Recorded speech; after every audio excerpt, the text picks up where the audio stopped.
Hi everyone. In this lecture, we are going to discuss about Envoy STEAM under middle ear implants.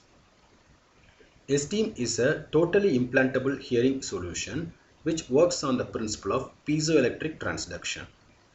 This device does not have a microphone, however, uses the normal anatomical structures like tympanic membrane as a natural microphone. This device comes with special type of batteries whose lifetime spans around 2 years. Once the battery is completely depleted, it can be surgically replaced.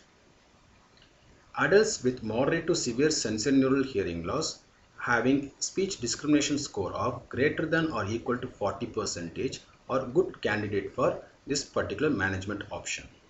However, they should have normal middle ear anatomy where the tympanic membrane, ossicles and the eustachian tube are intact. Individuals who are suffering from recurrent otitis media, Meniere's disease, retrocochlear pathology and central auditory processing disorders might not be a good candidate for NYST.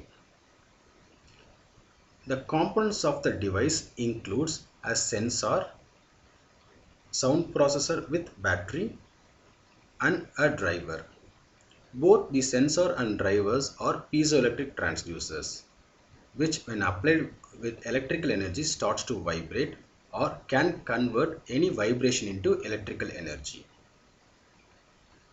During surgery, a postorical incision is made, the soft tissues are retracted and the periosteum is removed in order to expose the cortical bone. A bone bed is prepared to enhouse the sound processor with battery.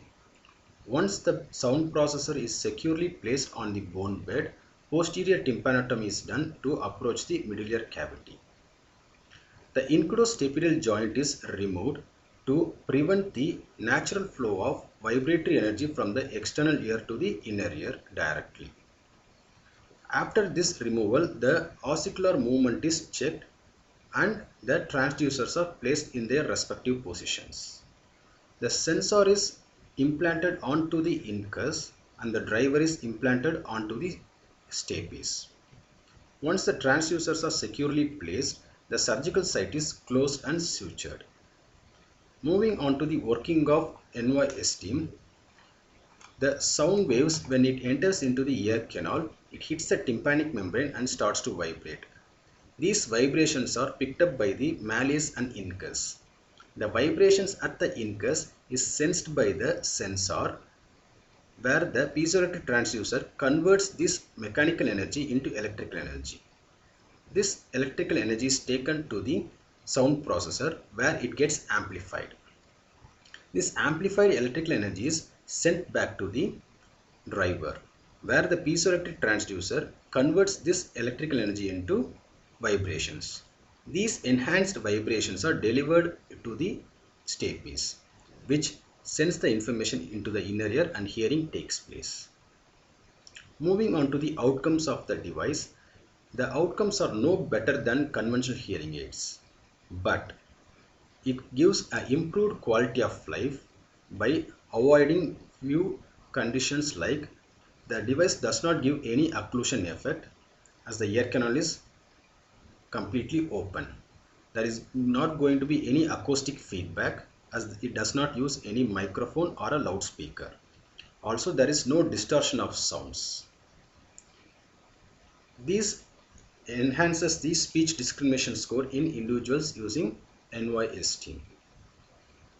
The adverse effects of the surgery are there can be rejection of surgery, the device where it may lead to surgical revisions in few patients.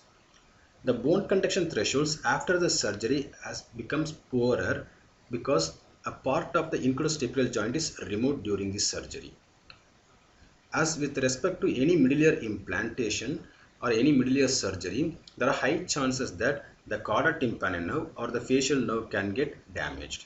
So if there are damages done to the chorda tympani nerve, that results in taste disturbances. When the facial nerve is going to get damaged, it results in facial weakness or facial palsy. So these are the adverse effects of NY-STEAM surgery. And these are the references used for this particular lecture. Thank you.